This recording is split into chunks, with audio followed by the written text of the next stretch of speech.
Hey, thanks so much for stopping by another live episode of Real Estate Titans. I am your host, Greg Fowler, traveling around the marketplace, essentially interviewing the top real estate professionals in our field, from realtors, lenders, builders, developers, residential or commercial, really understanding what motivates them, what drives them, what has taken their careers to the highest of highs, to really what I like to consider making them a real estate titan. So our very special guest today and real estate titan is Aaron Moore. Aaron, thanks so much for stopping by. Thanks, man. I'm excited.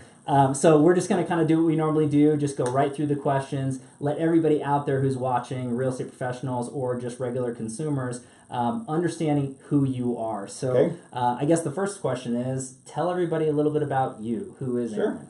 Okay. I've been in Colorado Springs for about 25 years now. Awesome. My background is pretty varied. I actually laugh at myself sometimes when I look back. My undergrad was actually pre-med of all things. Oh, wow, okay. But a little different. I had my first business was a jewelry company, importing jewelry from Asia. Most of my background is actually in the construction world. Okay. Most recently, before real estate, as a structural inspector, which is actually kind of what got me into real estate, being an inspector, because I was working with a lot of investors, a lot of real estate agents. I actually taught CE classes for realtors and home inspectors on structural stuff. Wow. Got into real estate investing as a result of that, and that kind of snowballed into people were always asking me about real estate stuff, wanting help, wanting me to give them advice on what to do. And Mike here at Kenney and Company has been my closest friend since middle school. Wow. We've done business together in some form ever since, digging ditches, mowing lawns, you name it. Okay. And he was pestering me to get my license. So about 5 years ago, I went ahead and pulled the trigger on that. Wow. But yeah, that's kind of how I got here. Fantastic. And shout out to Mike, awesome guy, so I can definitely vouch for that as well. So he's a better looking version of me. Oh, come on, get out of here. He doesn't have the beard. He doesn't have the beard. Ladies and gentlemen, come on. So going into a little bit about your background, I think that that's a beautiful progression in your knowledge and your basis through education and construction and really understanding how things are put together. So that's a big differentiator for you as opposed to a lot of the real estate professionals. And again, that's what this show is all about, is to really let everybody out there know that not everybody's created equal as real estate professionals and what really separates the titans from everybody else. So that's a really cool thing as well. Yeah, I appreciate that. Into that. So along those lines, Aaron, I mean, what a part of this business is your why? I mean, what's your driving force? What gets you out of bed every morning to do what you do, the levels that you do it at? Yeah. At a very base level, so there's a couple of things. The biggest one is I grew up a preacher's kid. Actually, as a kid, I grew up overseas. My parents took us to Africa when I was about 7. Living there, my dad actually died when I was 11. Wow. But after we came back to the States, my mom was a single mom after that. My dad, being a preacher, was never big on money. So we grew up very poor, and experiencing that, it really shaped kind of how I wanted to live as an adult. One, that I didn't like that. I wanted to make sure, as an adult, that I care for my kids a little bit differently. Right. But more importantly than that, the way that people took care of me and my sister and my mom after my dad died was a huge impact on me. There were a lot of people that stepped in, bought us groceries. I remember when we were in high school, my mom could not afford to buy my sister a prom dress when we went to prom, and one of the families at church actually took her shopping and bought her a prom dress. Wow. And I know that seems like a small thing, but it's little examples of the impact that people who are aware can have on those around them. And the reality is that if you don't have some measure of success, you really can't have that same kind of impact in caring for people. So that's something that's really, really important to me. It's something that we instill in our kids, always looking for ways to impact people, make their lives better. So that's honestly, at the end of the day, what keeps me going. Okay. And I love that personally. I know a lot of people out there who are watching this are going to resonate with that very drastically because it's not about you. It's about giving back. And I think that that's a big message that I find is missed in a lot of instances in a lot of businesses. That's something about you and your firm that I've always been a huge believer in, is that there's so many successful individuals out there, but taking the time and the money and the effort to give back to the community, gosh, you guys are amazing at it. So, hands down when it comes down to that. So that was a great why and motivator into that. So here's another kind of precursor into that furthers along, with what you've spoken as far as going forward. If you could pick a specific, time frame or a certain system or something that you did different that really took your business from here to here, giving advice to everybody that's out there who may be watching, what would that be? What is that? Sure. Short answer is I got really good at jokes. Okay. So, okay. What is Forrest Gump's main password?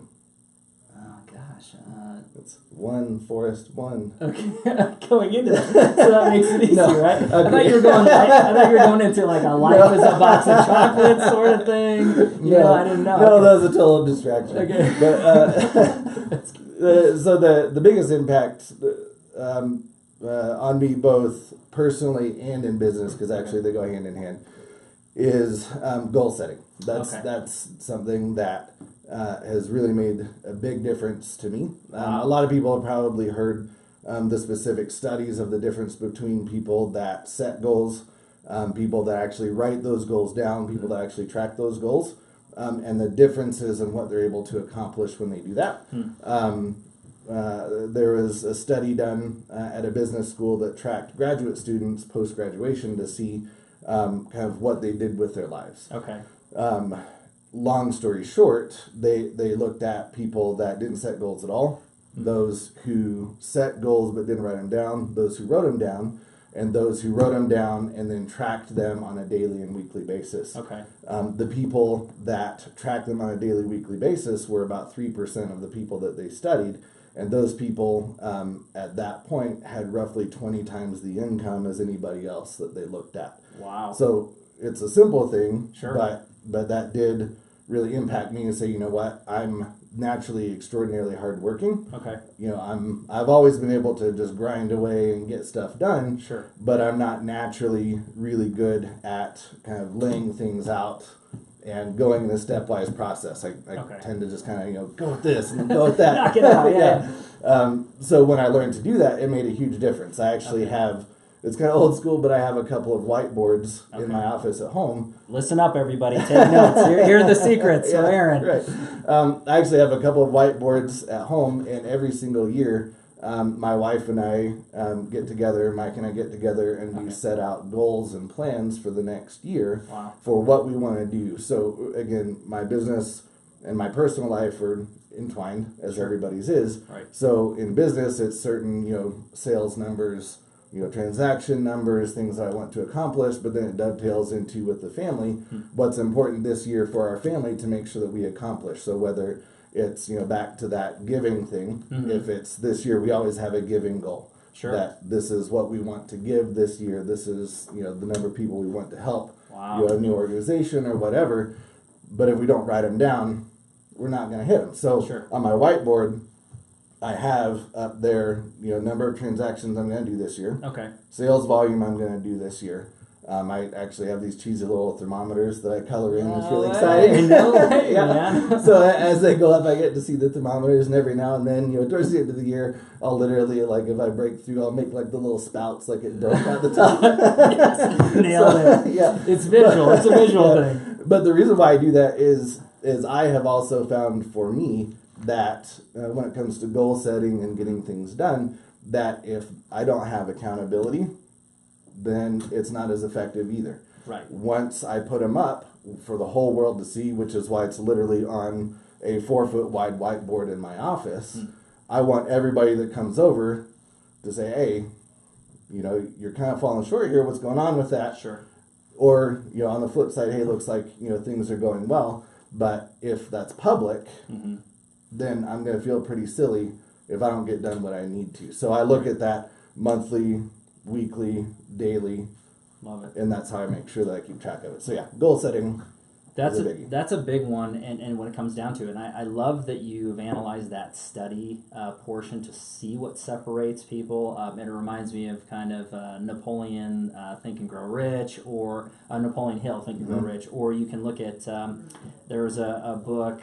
Shoot, I forget the author, but it's called Talent is Overrated, and it talks about so many different individuals where it is practice, and it's purposefully doing that action over and over and over again. It gets you from point A to point B, and not just you're blessed, or you're just you have that affiliation with it. So I think that's really good. Talking about your work velocity, that was a big thing too, because being driven and motivated, but then finding that time blocking of those systems that work for you, I think that is crucially key. And you found it for you. Everybody out there is different, right? So some people it's sticky notes or whiteboards, or some people it's completely digital, or it's accountability partners. The smart people are totally digital. Yes. Like you. No, I don't know about that. But I think in that level of titans, everybody has a different form, but you get to that same result. So find it and then just take action and be consistent with it. I think that's awesome, man. So great advice there. Hopefully everybody got those key pieces for sure. So here's something a little on the heavier side,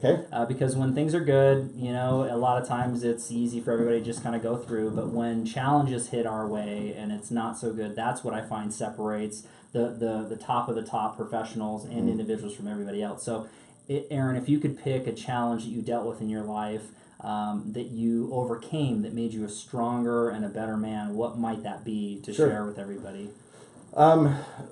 So there's two big things that come to mind for me. Both of them largely personal, but they definitely shape kind of my view on the world and the way that I do things in my business as well. The biggest one overall in my life was when my dad died, because I was young. I was 11 when my dad passed away. We were in Kenya, in a different country, and really what that did is I felt very strongly that I had to take care of my mom.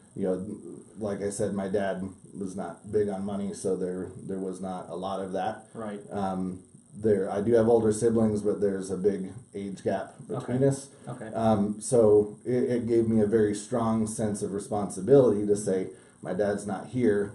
I've got to be the man, from 11 years old, that steps up, protects my mom, cares for my mom.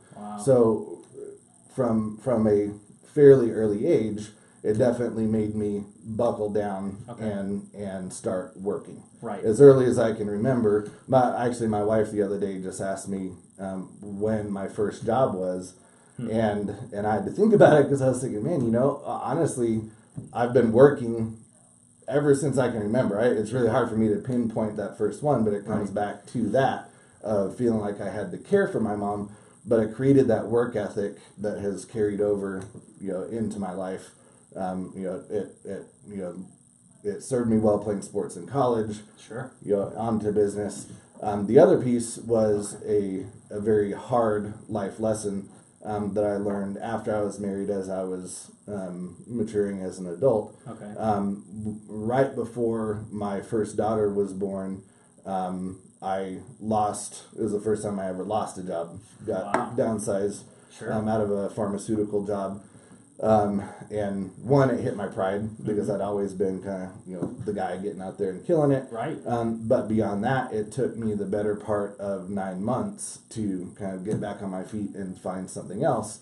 In that process, we almost lost our house. We were in pre-foreclosure, couldn't pay the bills.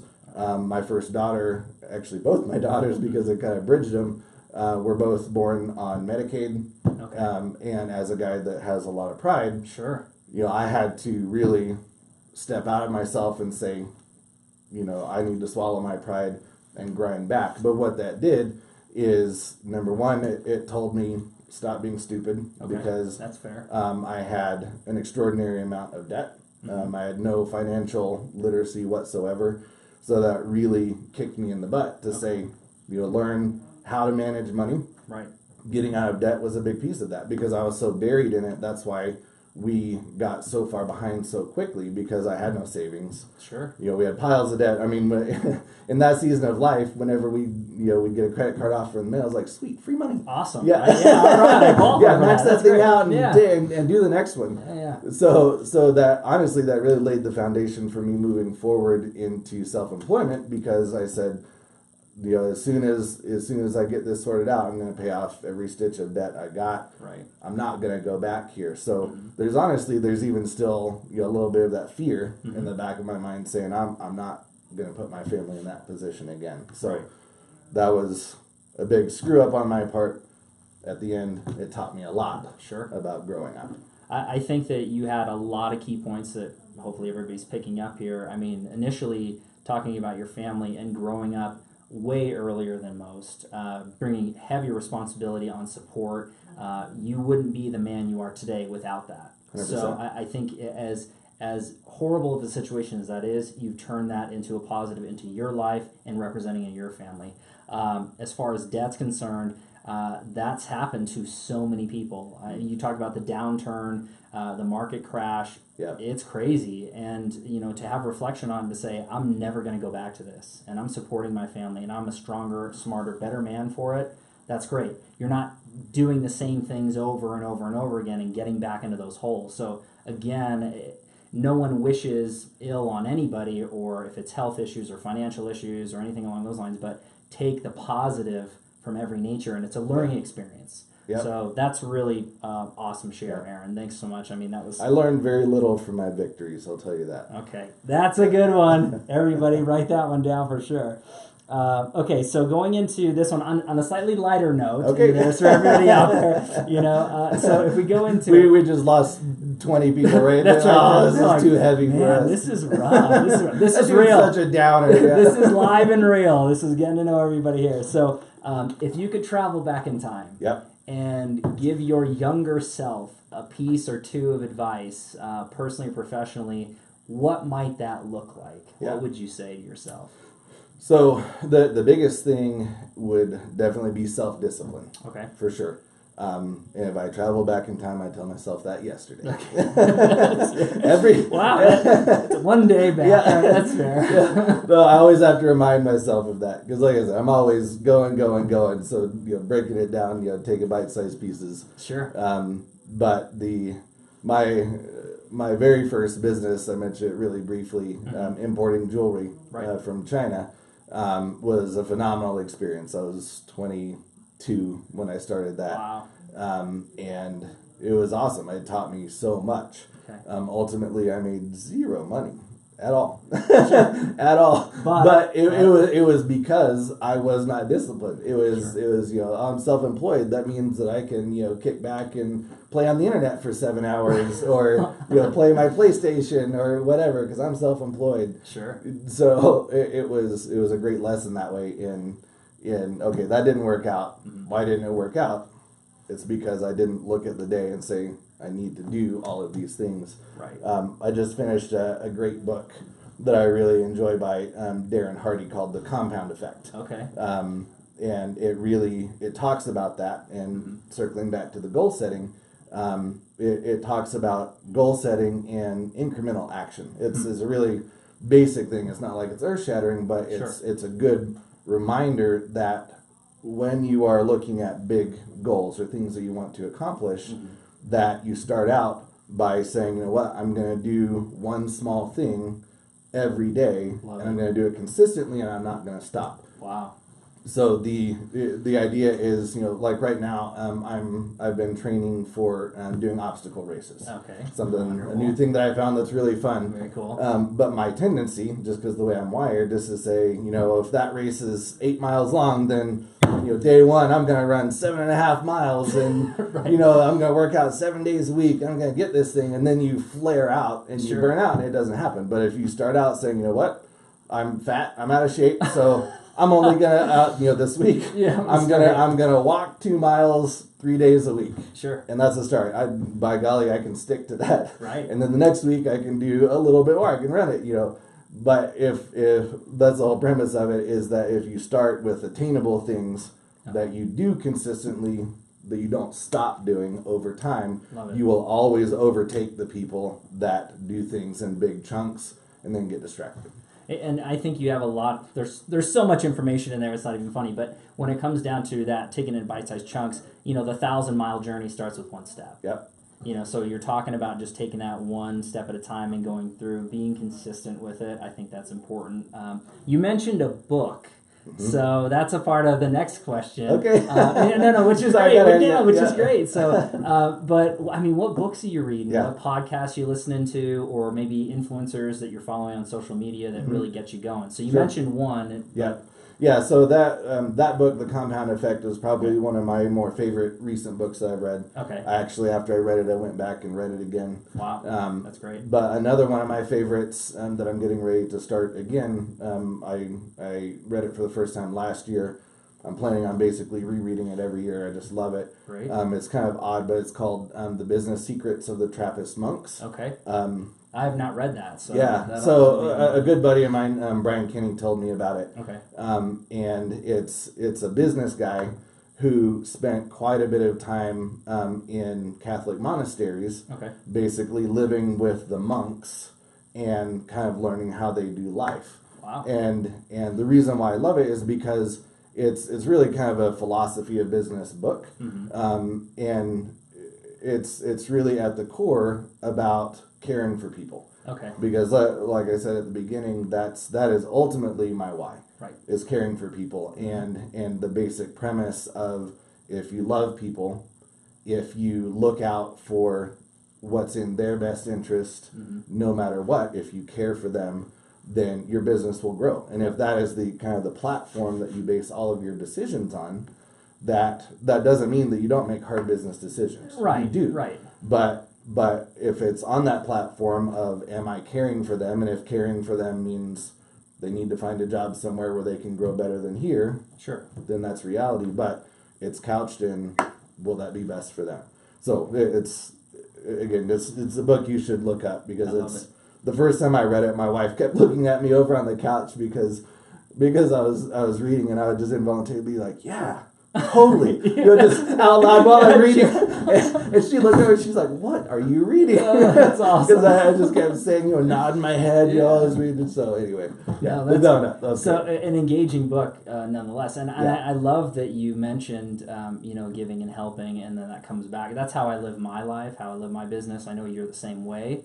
So I think that more people out there can really take bits and pieces about that. The world will be a much better place, for sure. So, okay, great. And by the way, everybody, I'm definitely going to be putting links in the comments or description below to all the books and or podcasts that Aaron had mentioned. That way, you guys can look it up, enjoy that content, that sort of thing, as well. So, any other thoughts on that before we go to the last question? No, I know you're a big podcast guy. Sure. I wish I was that cool. No. I've never actually listened to a podcast, so maybe everybody talks about Tim Ferriss and those guys. I think that would be cool. I've actually heard Joe Rogan has a pretty cool one. Yeah. But I've not listened to any. No, you're good. I mean, I love a mix. I mean, I think it's old school meets new school. I love the feeling of a physical book and folding the pages and highlighting. I think they look cool on a shelf when you're done. Yeah. But ultimately, it's just getting the information in. And a lot of the Titans that I've been interviewing, it is a mix. It's, hey, if I have time, I'm going to physically read that book. But sometimes if it's in the morning during a workout, or if it's on a commute from appointment to appointment, hey, as long as you're taking in that information and learning and growing, doesn't matter where you're getting it from. So, but I'm definitely a mix for sure when it comes to that. So, all right, last but not least, Aaron, and then we'll definitely wrap this up for everybody out there. So, what mantra do you live by, or quotes that you live by that really break you down as a businessman, a person, all the way through? Yeah, I wish I had something really profound to say, but I don't. No, you're good. This is real, everybody. Come on, this is real. Yeah, no, I knew you were going to ask me that. And no, honestly, I don't have any great mantras or anything, unless it's don't screw up. Sure. I tell myself that all the time. Don't screw up. There it is. That's going to be in the comments below, too. Hashtag don't screw it up. That's right. Aaron Moore. No, I think that's great. And ultimately, you're looking at it from the standpoint of a mindset. You've spoken very heavily onto who you are and what your brand is about. So whether you have a mantra or a quote, it's just something that some people have them to motivate them and some people don't. So, but really cool, man. So, yeah, definitely. Thanks so much for stopping by. You know, this has been awesome for sure. So everybody out there, thanks so much for your time and attention. Really appreciate you staying tuned to the show. We're doing this again every Tuesday and Friday, so next episode is this Friday afternoon.